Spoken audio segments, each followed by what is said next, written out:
that meeting with the president was also very interesting because I think Abdul Kalam did give him a suggestion as well. No, I remember you telling me that as well.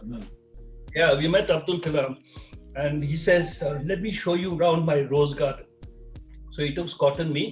We went around to have a look at the rose garden, generally chatting. Then we came back, and Abdul Kalam looked at Scott and said, "Scott, I have a suggestion. You know, your name is Sun Microsystem. Today is the era of nanotechnology. You should change your name to Scott Nanosystems." So Scott listened and he was a little taken aback, but he didn't say anything. Yeah, 2 years later, I met Dr. Abdul Kalam again because we inaugurated a supercomputing center in Hyderabad. He spoke before me, and then after that I went. And then I looked at him and I said that, look, we had met 2 years ago. We did not change our name. We're still Sun Microsystem, but we work with nanospeed. And that's the result. And the result of that is this. Good one. That's a good one. So he was a wonderful gentleman. Yeah. And Anu. No, tell us, you also had an interesting story of Steve Ballmer meeting with the PM. Why don't you share that with us? Okay, so, this is where Dr.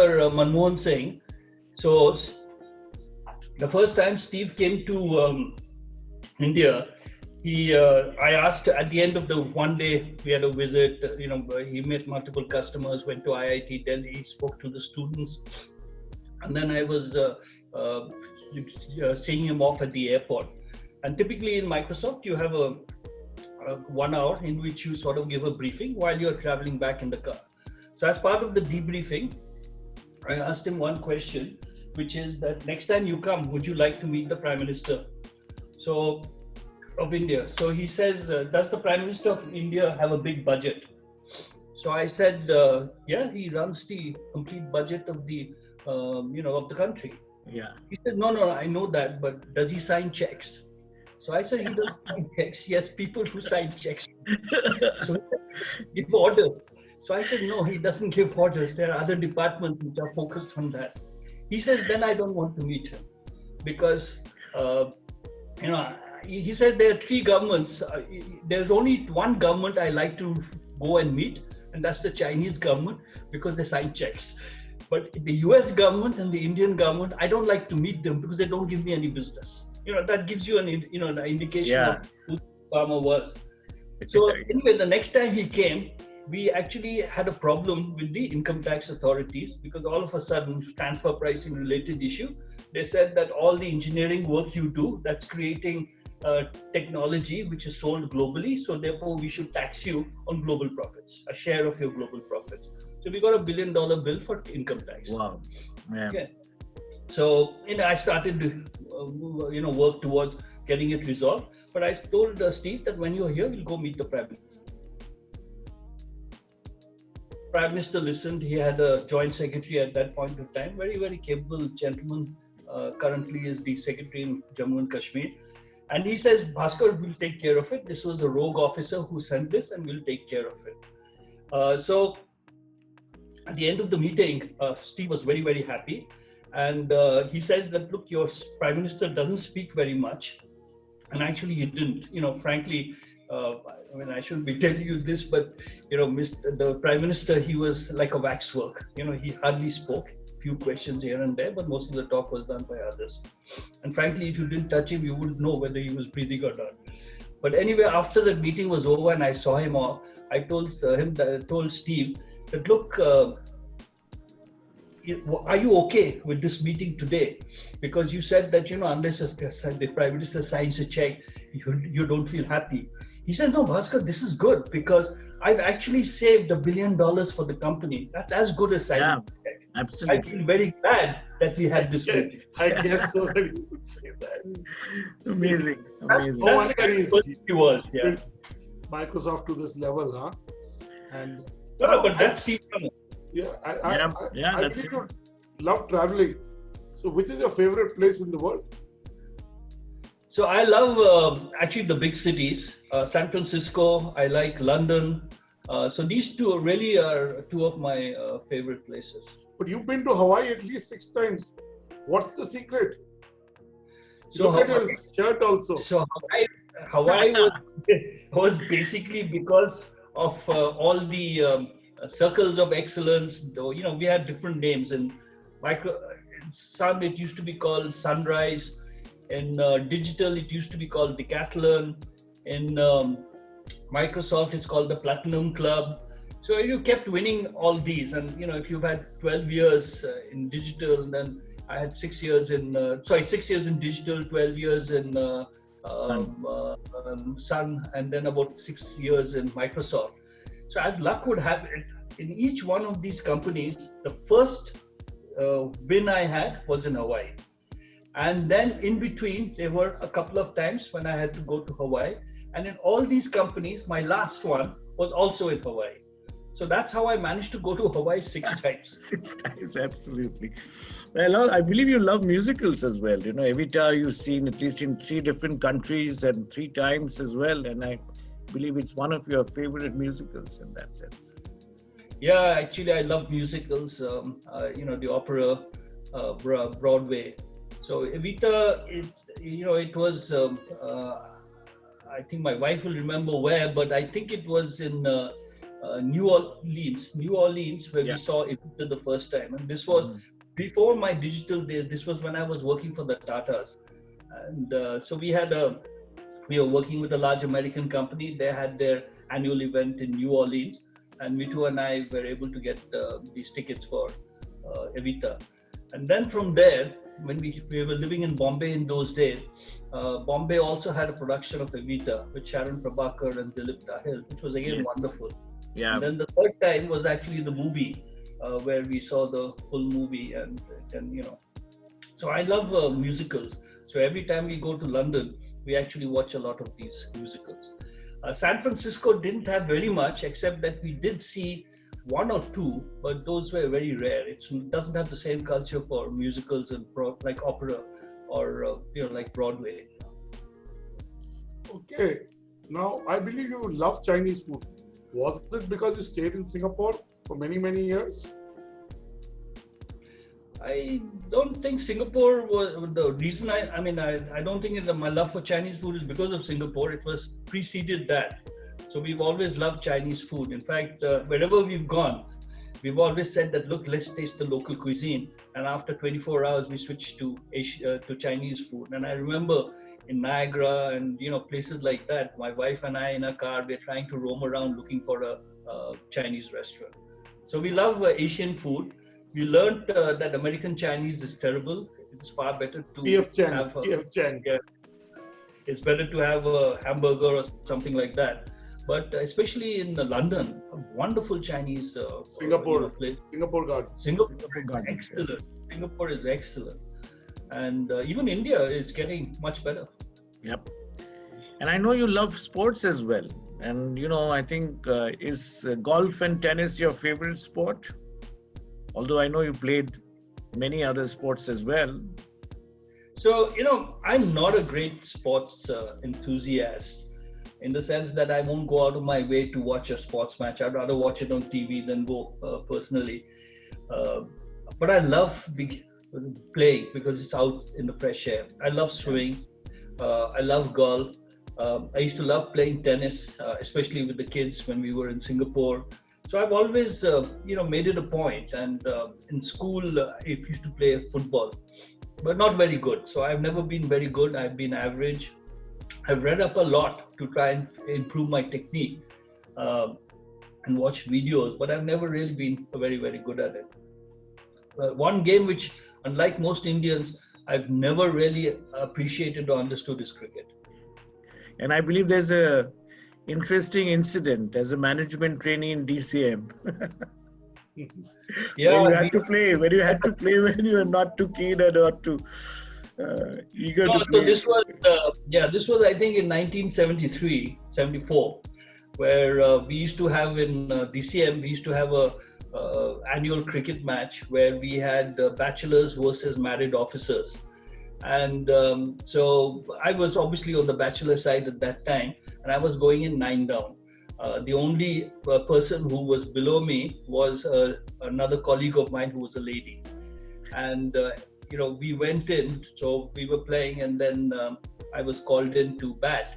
And when I went in, the umpire, who was also my boss, the general manager, Udeshi, he looked at me and he said, Bhaskar, please take guard.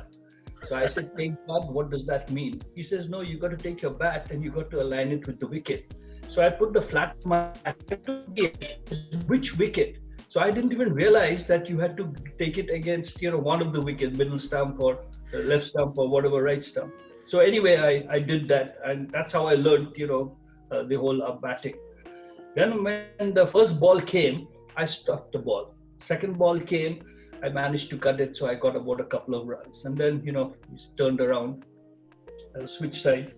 And then I batted for about two overs, was basically blocking the ball. And then I said, now I think I've got the hang of it.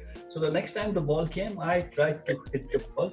And I hit it, and it went immediately for a catch. So I scored about 3 or 4 runs. And Vinita, who was the lady just after me, she was the last batsman. She scored 2 runs, and then she got bowled out, and then the Bachelors lost by quite a bit. Yes, I can hear. I've heard a lot about the fact that you value relationships, and you knew every member of the family of your staff, wherever you went and wherever you worked. How did you manage to do something like that? I mean, with such a large workforce and number of people working with you, and people remember that.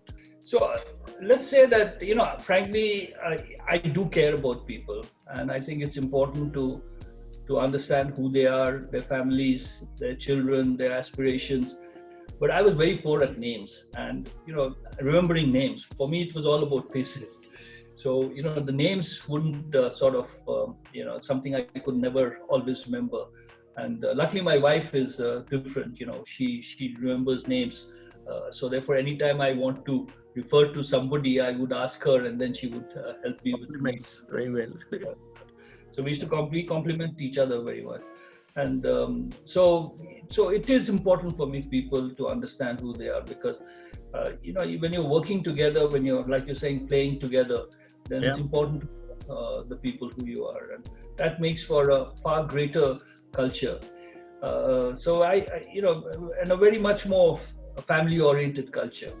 Yeah. So I think, I don't know whether that's, a lot of people try to stay away because they can't handle the emotions.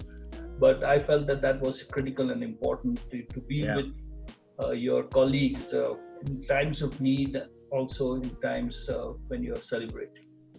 Yeah, many industry leaders actually remember that, who worked with you, and they say that your philosophy of life has been building relationships, adding value to relationships. And where did you get that? It's actually, it was something which is very natural for me, that I always, whenever I meet somebody and we get to know each other, I'm always looking for an opportunity to do something for that person. And I'm not saying about giving him a book or anything else like that, but how can I add value in some form or another, whether it's work related or whether it is personal related. But it's sort of a natural, something I've always done. I don't know whether it's because I want to be liked, but to me, liking is not as important as being able to give something back. I think that's why they remember you. That's perhaps is what I meant by. Yeah, that's what I mean by, you've got to add something to the value. Yeah. Something to amazing. Which sort of binds you together. Yeah. Okay. Anu's been talking about music, and you wanted to. Yeah, Bhaskar, I realize that you love music, and your favorite are Frank Sinatra and Brian Adams. So, any favorite songs from there? And would you like to sing one? No, I don't think I can sing. If you want, I can take out my iPhone and play those songs for you. No, I'd love to. I can. Yeah. Which are the ones? The 2 songs that you think? So, one of my favorite songs is "Whatever I Do It for You." Brian Adams. Brian Adams. That's one of my favorite songs. I think it's from the movie Robin Hood. Yes. And, yeah. Whenever I play that song, I think of my wife. 42 years. So whatever you do it for her. But Fantastic. really, I think of her all the time. Yeah. And the second song is basically what I think is the story of my life in some sense, which is Frank Sinatra's "I Did It My Way." And I Yeah. remember that in my farewell at Sun Microsystems, which was in, I think it was in Trivandrum or Cochin. This was a song which I sort of played. I didn't sing it, but the words were on the screen. So I sort of read them out. Because for me, the words, you can recite them like a poem. I don't have to do it to music. Yeah. No, well, sure. You surely did it your way. We can see that, But I must add at this point that we've got two very interesting people from the industry, senior people who have done well, and I'd like to bring them in now. So we've got Anil Valluri, Senior Director with Google. Anil, we can't see you. I think that Anu and I felt that it'll be good to get you there because, today is one of the days, when we're talking about Bhaskar, not just about work, but about things that he's done and enjoyed and his philosophy of life as well. And you guys, both of you have worked with him for many, many years, right? And this is, I think, a chance to ask him a few questions which you never could ask him before. Bhaskar, great to be on your show. And this is amazing. It is my honor. We always wanted to ask you, you said you play golf, right? And you're very passionate about golf. But you hardly practiced, you hardly played. And then when we got onto the course, then you'd get very serious about golf. And if you didn't do well, you would get disappointed with yourself and all. So the golf is supposed to be, easy, relaxing. You got to enjoy yourself. How did you get tense on a golf course? No, it's because when I used to play before you guys started playing, I used to play in the Sun. I used to play with my own natural style. And while that was reasonably effective, I got to a handicap of 18. I gave up golf for quite some time, especially once we moved to the US and back. And there were many reasons for that. But then when I restarted, I said, let me go get some coaching.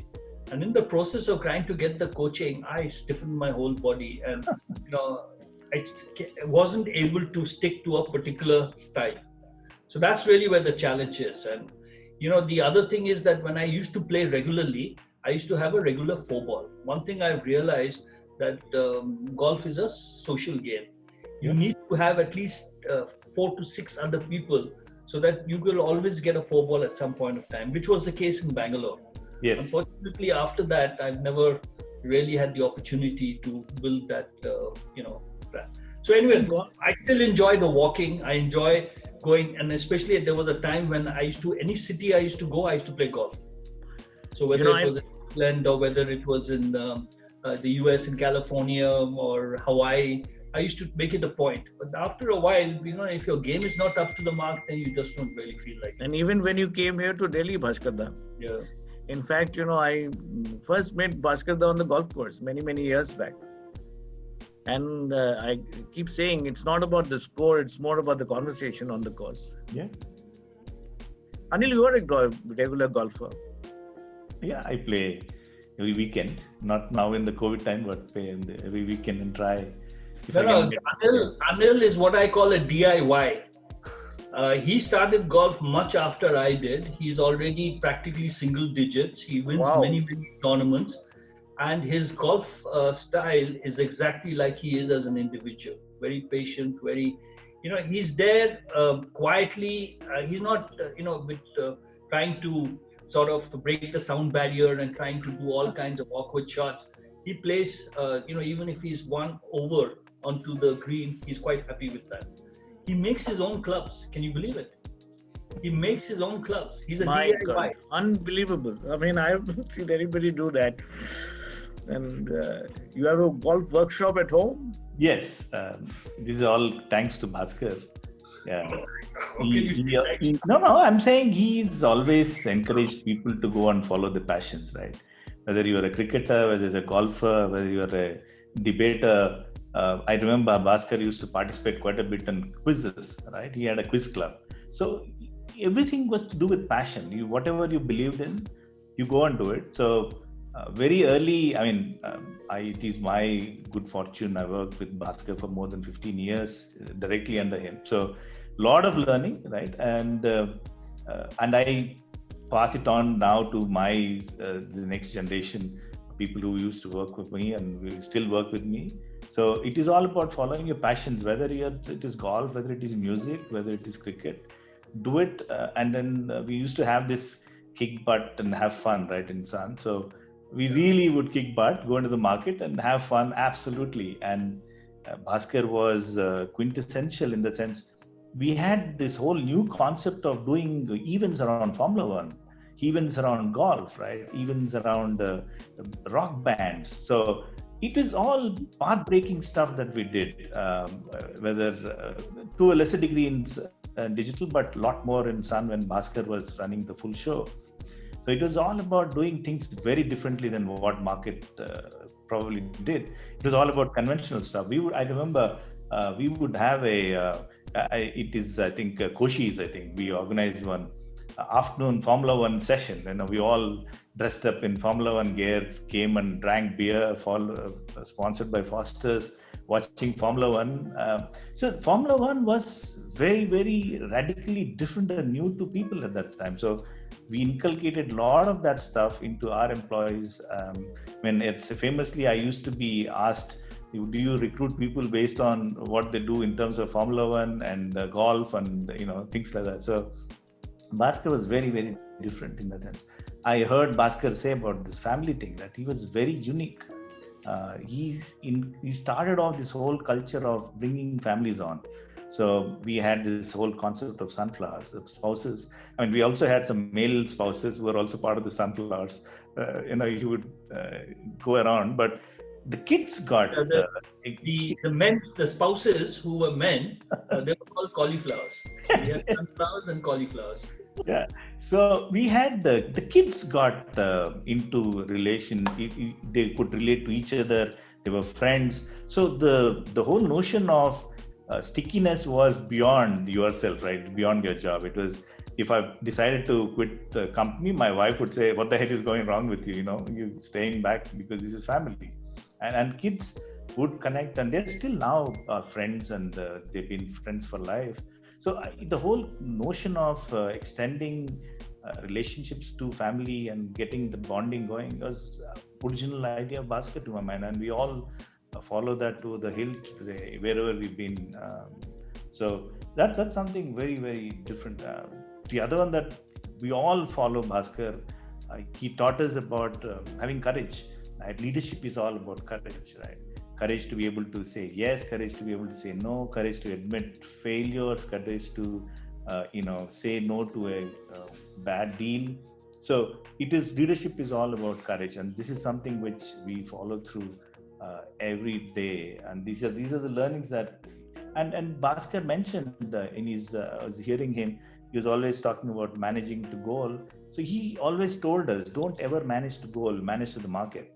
You manage your business to the market. Look at the opportunity. It's something I'll open this. Yeah, don't look at goals. Goals will happen automatically. You will cross the goals. You don't even know when you cross your goal, right? In terms of numbers, but you look at the market opportunity, and those are the ones that it is extremely. These are all things that we've learned from Bhasker. Very, very different. He has a different style. Yeah, and I will always say say that he's now, he's from the earlier generation, but it is not. He's a modern manager. He modern leader. He would empower his people. He had no concept of hierarchy. We would all call him by first name. We never said sir. We never said Mr. Pramanik. We always called him Bhasker. And he treated everybody as equal. And when we joined Sun, he would tell us, go and buy the best car that you can get, right? You got it in style. So he inculcated this whole notion of confidence and style and living up to what you are, your dreams. So Bhasker is extremely modern in that sense. And I think that stems from just being associated with him over 4 years, two of them being very direct. I got an opportunity to observe Bhasker up close as a true leader, and you would hear Anil, you hear other people who would report it to him, and you would know why they swear by him. Why they would admire what he did, for those individuals, either at the personal level or just making sure that they were being set up for success. He gave so many examples today. The thing that would really fox me at times would be around, curiosity. That is one attribute that I've seen him, exhibit in so many ways. You see Bhaskar joined from competition, and we would look at the time when he joined, and observe his keenness to say, hey, what's going to happen? How is he going to react to being on the other side of the table? Just as he called out, Microsoft was banned, it was a taboo. But I would observe his keenness about not just about Microsoft from a technology standpoint, but also culture, values, and not be biased about how he led in the past. And, irrespective of what he says that he does not remember names, he has one of the sharpest memories that I can just, it would really be tough to keep up with him. He would just make an extra effort to stay on top of new developments, not just at work, but also around science and so on. And the work that he would did in IIT Kanpur and the people that he knew there and the projects that he did. And so Bhaskar, how do you make that happen? How do you continue to stay curious? Even at this age, you've been truly amazing. Whenever I talk to you, you always have this bright spark. Hey, I came to know about this thing. What does it mean? I want to know more. How do you keep that flame burning? It's uncanny, but learning has always been something which has been very, very critical and very, very important for me. And especially in the field which all of us are in, which is technology. Scott McNeely used to say technology has the shelf life of a banana, which means if you don't read, if you don't talk to people, if you don't immerse yourself, then you're outdated within a couple of days. So therefore, technology is so fast evolving, you have to. I still remember that, when I moved from Tata's to Blue Star, I was heading the HP division. And at that time, HP was primarily test and measuring instruments. I used to go to sleep reading manuals of test and measuring instruments because that was a completely alien kind of a business for me.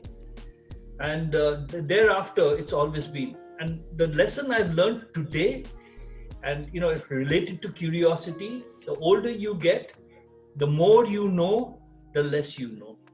And therefore, you just have that pang to want to read much more. The advantage of today versus 40 years ago is that now you can search for something, whether it's through Bing or whether it is to Google or any other form, and you can get answers immediately.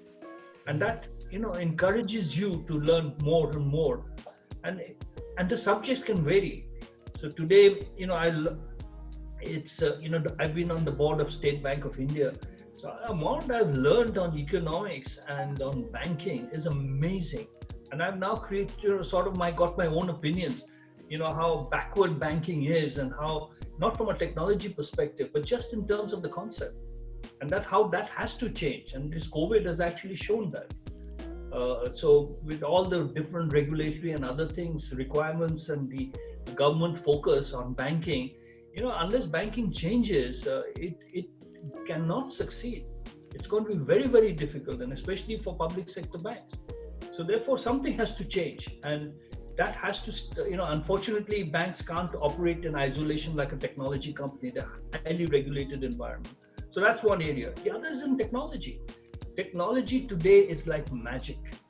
When you talk to a CEO of a company, Alok, you and I have done that many times. We've talked to a CEO of a company, and I have to try and explain to them, not that, don't think of technology. Tell us your business problems.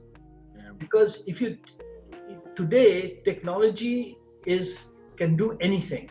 And most CEOs are scared of the technology part of it, but they really should be looking at what is the possibilities. They should be thinking about that. And Indian businessmen, CEOs, the really good ones, have understood that they can just look at how to solve business problems. What is the business problem they're solving? They can let their mind go free and then let the technologists actually take care of that. No, that's really curiosity is never-ending. Alok, there are many questions coming in. There's a guy called Mitesh Agarwal. He says, I was in Bhaskar's team, Sun and Oracle, and he's asking you a question. Everyone has a blind spot. What is Bhaskar's advice on how leadership should handle blind spots? That's what I learned from Satya, empathy. The only way you will understand what you don't know is if you listen, you hear the other side, and then you realize how little you know. That's when you realize you've got to go out and fix that. Number one. Number two is stay married to your wife. She will tell you your blind spots every second day. But have one wife. Thank you, sir. Thank you so much. There's another question that has come in, and let me read that.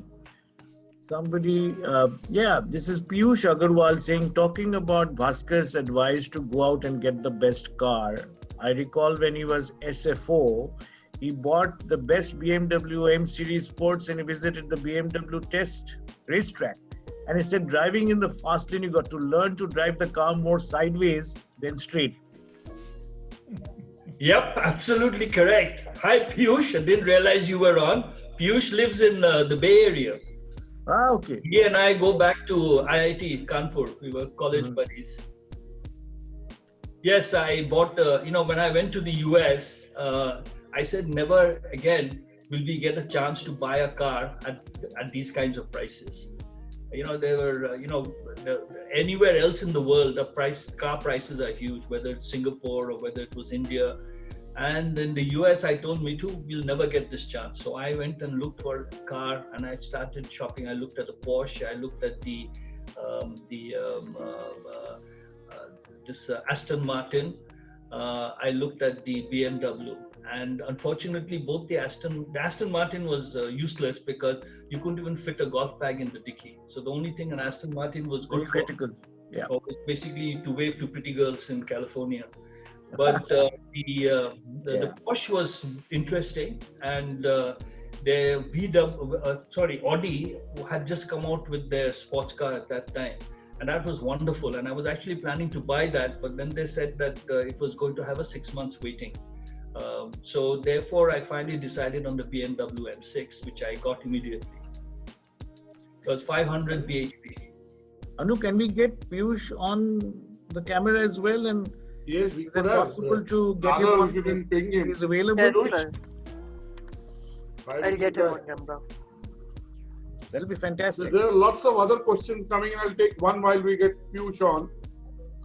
Dr. Deepak Deshpande, who's the CHRO of NTT NetMagic, is asking, as a proven successful business leader who has a repute for developing other leaders in this organization, have you ever in your tenure hired an interim leader, a change agent, an independent top executive, motivated fixer to deal with business challenges instead of relying on developing leaders internally? So have you hired a consultant or a part-time CEO, as he says, a change agent, an independent top executive / motivated fixer to deal with challenges that you couldn't, in some way acknowledging that these are things I'm not being able to solve, but let me bring another person who possibly can solve. No, my formula has always been that help my leadership team to understand themselves. So whether it was in Sun or whether it was in Microsoft, it was very important for me to have our leaders get the opportunity to know more about themselves, to understand their strengths, to understand their weaknesses.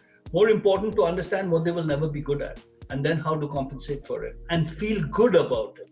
That I think is most important, and that's something which I suggest to all potential leaders, is that by the time you're in your mid-40s, be happy with who you are and be clear about your strengths and weaknesses.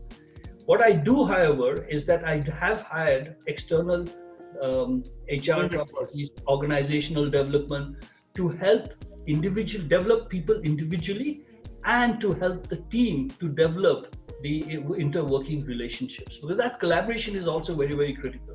So these are the two things which I found very useful. But I've never hired somebody as an interim.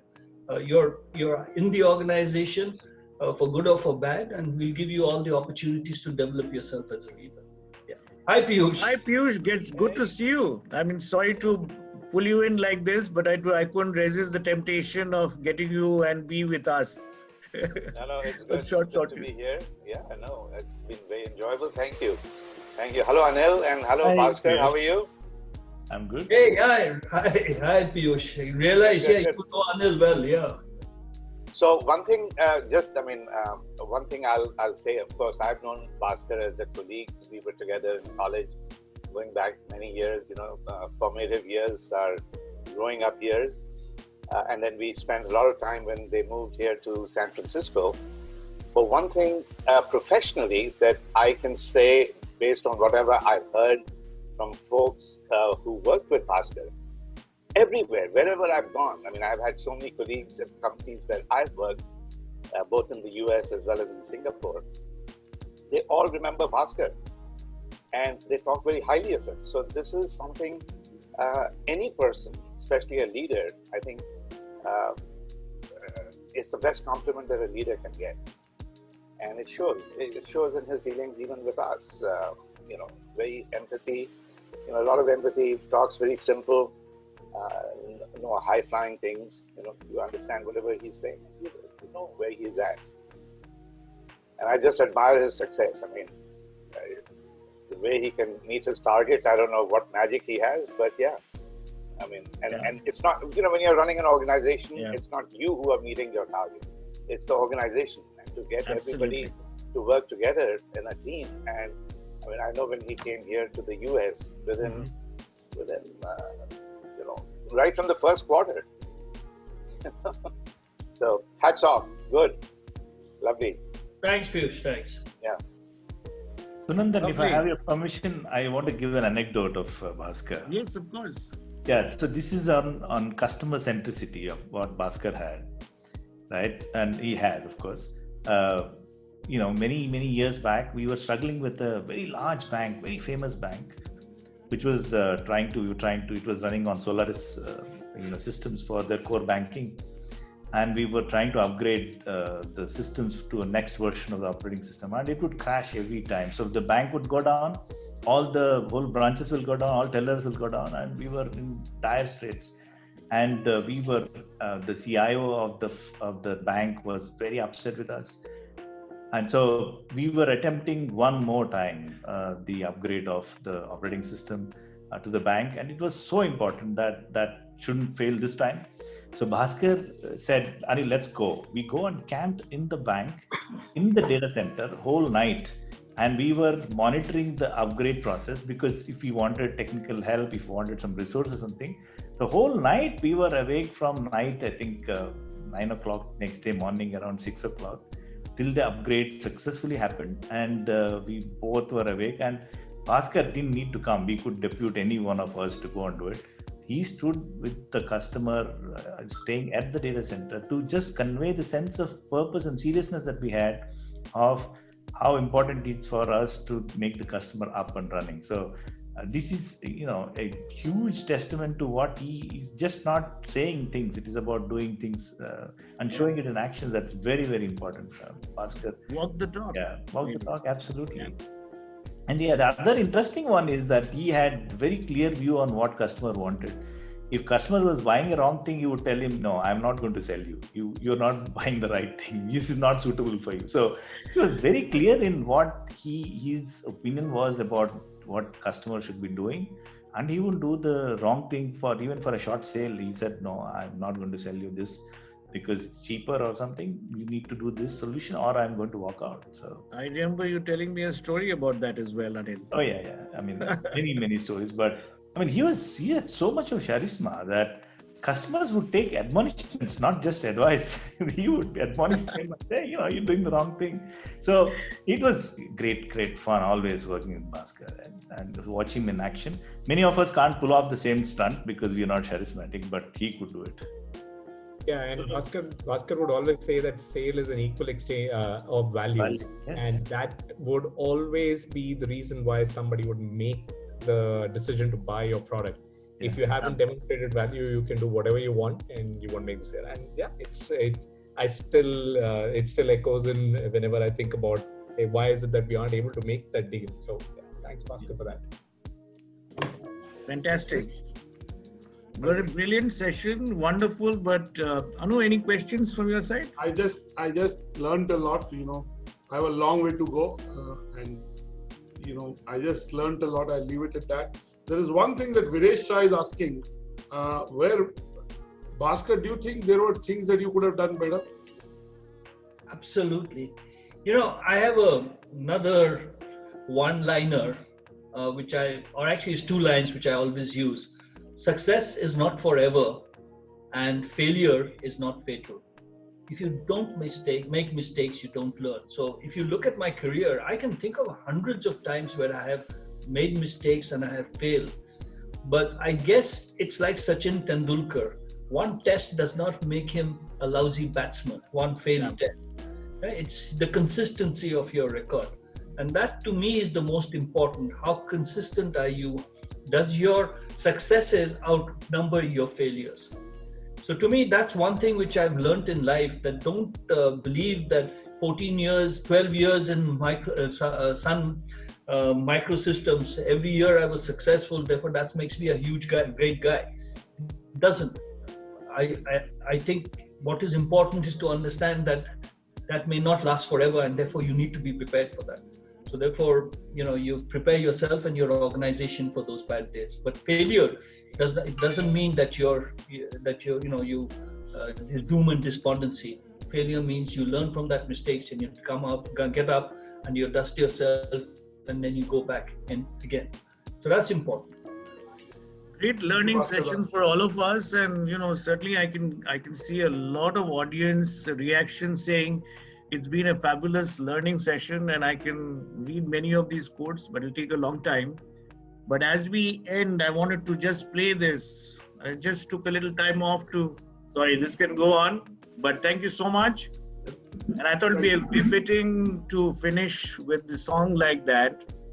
And lovely catching up with everyone. Thank you so much, Anil. Thank you, Alok, and thank you, Piyush, for being there, and Bhaskar. It's been brilliant. It's been wonderful, and what a learning. I mean, a lot of learning for everybody as well. Thank you. Yes, absolutely. Thank you. Thank you, Bhaskar. Thank you guys so much. God bless. Thanks, Piyush. We must do this more often. Yes. Yeah, Alok. yeah, we'll get together. Alok, Anil, thanks. And Anurag, let's stay in touch. Thank you. Thank you, sir. Okay. All the best. Take care. Bye. And Thank you. all the best. Bye. Bye.